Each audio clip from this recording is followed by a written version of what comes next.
আসসালামু আলাইকুম, আমি ডক্টর শাজিয়া ফাতেমা জাফর। আমি একজন আইভিএফ এবং ফার্টিলিটি স্পেশালিস্ট।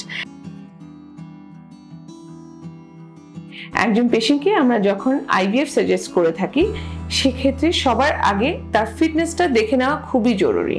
সেক্ষেত্রে আমরা কিছু টেস্ট সাজেস্ট করে থাকি, কারণ আমরা যখন আইভিএফ সাজেস্ট করি রেগুলার অ্যাটলিস্ট 10 to 14 ডেজ কিছু হাই ডোজ ইনজেকশনস নিতে হবে, প্লাস আপনার অ্যানেস্থেসিয়ার মাধ্যমে পিক আপটা করতে হবে।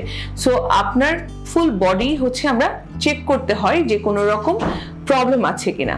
ফার্স্ট অফ অল যেমন কি আপনার হেমোগ্লোবিনটা আমাদের দেখতে হবে, আপনার এনিমিয়া আছে কিনা, সেক্ষেত্রে এটা 10 এর উপরে থাকতে হবে। আপনার ব্লাড সুগারটা কন্ট্রোলে আছে কিনা বা এটা মেডিসিনের মাধ্যমে কন্ট্রোলে নিয়ে আসতে হবে। তার পাশাপাশি আপনার liver function test, renal function test এগুলো করে নিতে হবে। আপনার লিভার এনজাইমস বেশি থাকলে সেক্ষেত্রে মেডিসিন নিতে হবে। ক্রিয়েটিনিনও যদি বেশি থাকে সেক্ষেত্রে আপনার নেফ্রোলজিস্টের সাজেশন নিয়ে আপনার ইনজেকশনসগুলি নিতে হবে। তার পাশাপাশি আপনার কোনো রকম ব্লিডিং ডায়াথেসিস বা ব্লিডিং ডিসঅর্ডার আছে কিনা এটাও আমাদের দেখে নিতে হয়। এবং আমরা যেহেতু অ্যানেস্থেসিয়া ইউজ করবো, আমরা চেস্ট এক্সরে ইসিজি করে নিই, কারণ যখন অ্যানেস্থেসিয়া দেওয়া হবে কোনো রকম সাইড এফেক্ট হবে নাকি এটা দেখে নিতে হবে।